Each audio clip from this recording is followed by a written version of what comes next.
Hey everybody in the YouTube universe, this is Mr. Movie, and today I'm going to be telling you why Flash Gordon is in my collection. Flash Gordon came out in 1980. It's based on the comic strips from the 1930s. Back then, in the newspapers, what you see today, you see the funny comics in the newspaper, in the little comic section. But back then, they used to have ongoing serials of animated comics with actions. Yeah, like Flash Gordon. Some people had Superman. So you saw various stuff like that. It's one of the oldest ones, and it took a long time for them to make a movie out of this. And I'm glad they did, because I love this movie. Anyway, the comic books and TV shows, graphic novels, all that followed were great. But this take on the movie, I really like. It's so 80s. It's so entertaining. The cheese level of this might upset some people and you won't be able to watch it. But it's the cheese kind of that makes it so great. And it just has everything you want in a comic book movie. It's campy, but in all the right ways, not campy in bad ways. Like when you saw the later Batman films, the ones with George Clooney and Val Kilmer, and they were just awful. That's bad campy. This is good campy. You know, you might see this and think it's a B movie. It's not a B movie, but if you were to say this was a B movie, it's one of the greatest B movies ever made. It's amazing. Anyway, it's directed by Mike Hodges. Probably don't know Mike Hodges. He's not that well known, but he did a great job in this movie. Starring Sam Jones as Flash Gordon, Max van Sydow as Ming the Merciless, and Timothy Dalton as Prince Baron. All who do great jobs. Sam Jones pretty much one and only movie. And the weird thing is there was a lot of, on-set things that occurred that made him walk away from the project before he did his voiceovers. So someone else is completely dubbing his voice, but you don't notice it at all. It's not like in the old Kung Fu movies where you get the, hi, action. That doesn't happen. So it's not distracting and it's not awful like those, even though you could sit through those because you're there just for the action and you could kind of follow the story along. There's been no remakes to this movie, which I'm very happy about. I hate this whole trend of remaking everything, especially when the original is a classic and it's done well. Don't mess with it. I hate that. It drives me crazy. Leave the movie. If it came out and it's great, people love it, leave it alone. There was talks of doing sequels, but they never got into it. Once Sam Jones was out, there really was no point to doing it. The intro of this movie, well, let me sidestep that for a second, and because included in the intro is the soundtrack and the score. The soundtrack, the whole thing is done by the band Queen, which is just amazing. I remember when I was a little kid, I got the soundtrack on vinyl. It was yellow, just like this shirt, had the Flash Gordon symbol. It was cool. Every song is amazing. It hits throughout the whole movie perfectly. And like I said, it has the best intro ever. That Flash, you can't get enough of that. Even Public Enemy sampled that because it's so great. Now, Queen doing the soundtrack, I think gave it a level where people said, let me check that out. And it did really well overseas. Didn't do that well in the United States. But it, like I said, it gained a cult following, which is very strong to this day. Even if you saw the movie Ted, the one with the little bear that smokes weed, the whole movie, they're referencing this movie as Flash Gordon. And the guy that plays him, Sam Jones, is their hero. They meet him, they do drugs with him. It's pretty crazy, but that's for another movie review if I ever do it. Yeah, like I said, it's a cult classic. And George Lucas actually wanted to make the movie, but he couldn't get the rights to it. So he ended up doing Star Wars, which I'm sure that everybody is happy about that decision. But it was a big influence on Star Wars. I've seen interviews with George Lucas where he said, the Flash Gordon comics was a really big influence to him. And the first Star Wars movie came out in '77. This came out in '80. So obviously the movie wasn't a big influence on him, but Flash Gordon, the character, is a big influence. And I could see where he kind of modeled maybe a little of Luke, a little of Han Solo after the character. It's a space opera, basically. Kind of like how Guardians of the Galaxy is a space opera. Even, Star Wars is a space opera. But this movie is completely out of hand. It's way different than those. It's very colorful. The ridiculousness of it is kind of what makes it and why it's so endearing to a lot of people. It's kind of like how Thor Ragnarok was so much better than the first two because it was colorful and it looked like a comic book and it didn't take itself 100% seriously. And there's a lot of humor and, it carries throughout. And I think that, there's action, but then you're laughing. And then there's some action and you're laughing. And it carries you throughout the movie and you're never bored.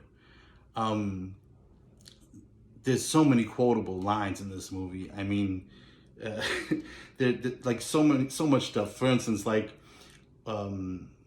I'll get into the plot in a minute, but like when Flash Gordon first meets Ming, who's the emperor of the universe, Flash Gordon's a football player. And when he first meets him, Ming is like, "Who are you?" And he's like, "Flash Gordon, quarterback, New York Jets." It's hysterical. It's amazing. Because, these people don't even know what football is. Which actually, there's references to football throughout. And there's a big action scene that involves football. And they have no idea what football is.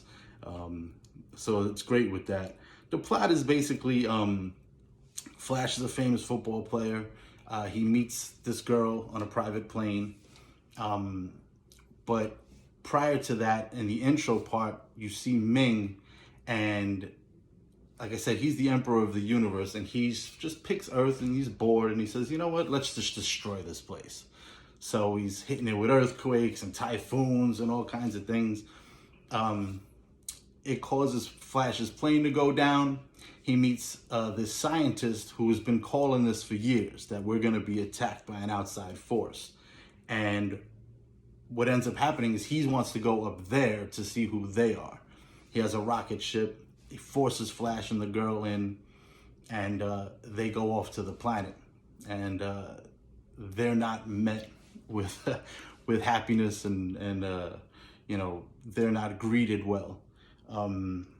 But like I said, he meets them. There's that hysterical line. You get introduced to all the different types of people from all the kingdoms that Ming controls, and they all hate him because he's a dick. He just destroys things for no reason, kind of keeps them in fear. And there's different sections. There's the Hawkmen, their prince, the leader, Voltan, steals the show in every scene he's in. He's hysterical, and their outfits in this movie are amazing. Whoever did the set designs and the costumes, they nailed it. It's colorful. You can tell who's who. It's so crazy.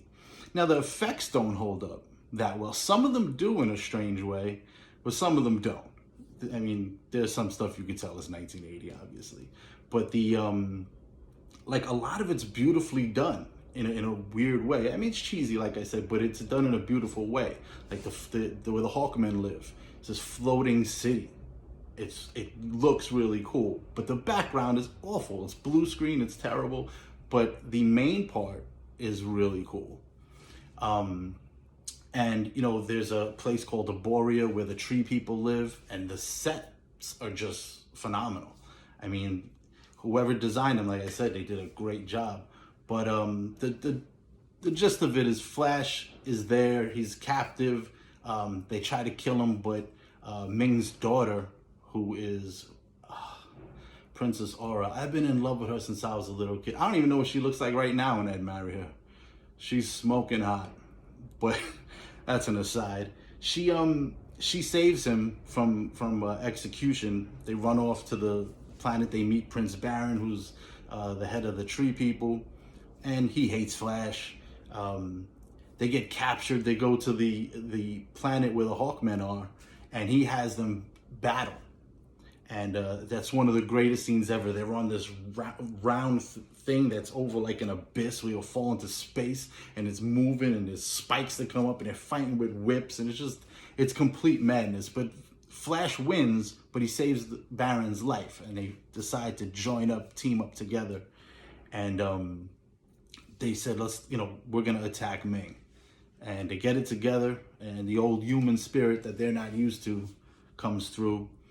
And Ming is going to marry the girl, Dale, and Flash isn't having it. By the way, Ming is one of the best bad guys ever. Max von Sydow kills it. His outfits throughout the movie are just off the hook. Like, the first time you see him, he's in this red like robe thing with this big Serpentor thing behind him from like G.I. Joe. If I had that thing, I would wear it every single day. I would walk around in my house like that, like it was a bathrobe, and just speak in his voice.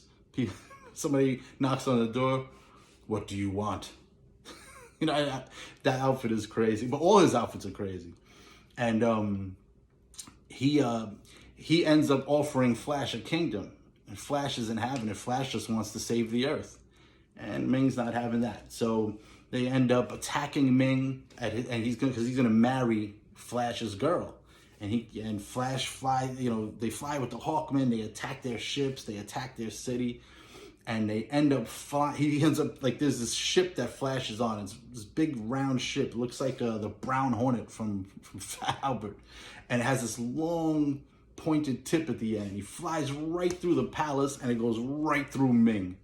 And he kills, he got green blood, and he's got a sword. He's like, hey, take back the attack on Earth, and I'll spare your life. And Ming is like, there's no mortal can take my life or give it. So, but then he disappears into his magic ring, and, they celebrate Flash, and they don't know if they can get home. And I think that's where it was going to lead into a sequel, but it ended up not happening. And, it's a really good 80s action movie / comic book movie. I think, if you enjoy those kind of movies, you'll really enjoy this. I loved it as a kid. I love it now as an adult. It's just a great movie. On the rewatchability scale, I'm going to put this at an 80. Because I love this movie. I could watch this movie a lot. In preparation for this video, I watched it last night. I was like, you know what? I'm going to watch it again. It's a movie you can watch over and over. It never gets old. The lines, the action, the outfits, the colors, the sets, the scenes. It's a great movie. But with all that being said, thank you so much for watching. And if you want to see more of my videos of me reviewing movies and telling you why they're in my collection, subscribe, hit the notification bell, share with your friends and fellow movie lovers.